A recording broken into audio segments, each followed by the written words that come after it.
Hello दोस्तों, आज मैं आपके लिए लाया हूं एक बहुत ही डरा देने वाली फिल्म की कहानी। इस फिल्म का नाम है Henry, portrait of A serial killer. ये फिल्म 1986 में रिलीज हुई थी और ये एक सच्ची कहानी से मुतासिर होकर बनाई गई है। तो आइए चलते हैं सीधा कहानी की तरफ। कहानी का आगाज। फिल्म की शुरुआत होती है खौफनाक मनाजिर से। एक औरत की लाश बाथरूम में पड़ी है। एक मर्द को गला दबाकर मारा गया है और एक और औरत को गोली से खत्म कर दिया गया है। ये सब कत्ल एक ही शख्स ने किए हैं और वो है हेनरी। हेनरी बज़ाहिर एक आम सा इंसान लगता है, लेकिन हकीकत में वो एक बेरहम सीरियल किलर है। उसके कत्ल करने का कोई खास तरीका नहीं, कभी गला घोंटकर, कभी चाकू से, कभी गोली मारकर। वो जानबूझकर कोई खास अंदाज नहीं अपनाता ताकि पुलिस उसे पकड़ ना सके। हेनरी अपने पुराने जेल साथी ओट्स के साथ रहने लगता है।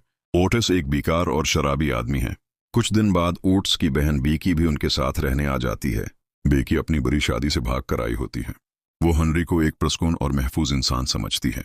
एक दिन बीकी हेनरी से उसके माजी के बारे में पूछती है। हेनरी उसे बताता है कि उसकी माँ बहुत जालिम थी, वो उसे मारता और जलील करती थी। आखिरकार हेनरी ने अपनी माँ को ही कत्ल कर दिया। इसी दिन से उसकी जिंदगी का रास्ता बदल गया और कत्ल उसकी आदत बन गई। अब हेनरी ओट्स को भी अपने साथ कत्ल में शामिल कर लेता है। दोनों मिलकर लोगों को मारते हैं।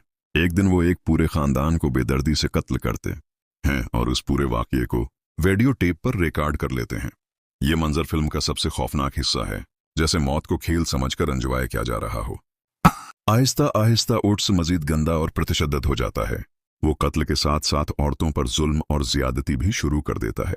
एक दिन ओट्स अपनी ही बहन बेकी के साथ जबरदस्ती करने की कोशिश करता है, लेकिन इसी वक्त हेनरी आ जाता है। दोनों में झगड़ा होता है और हेनरी ओट्स को मार डालता है। अब बेकी हेनरी को अपना मुहाफिज समझने लगती है। वो उसे कहती है, हेनरी चलो हम कहीं और जाकर एक नई जिंदगी शुरू करें।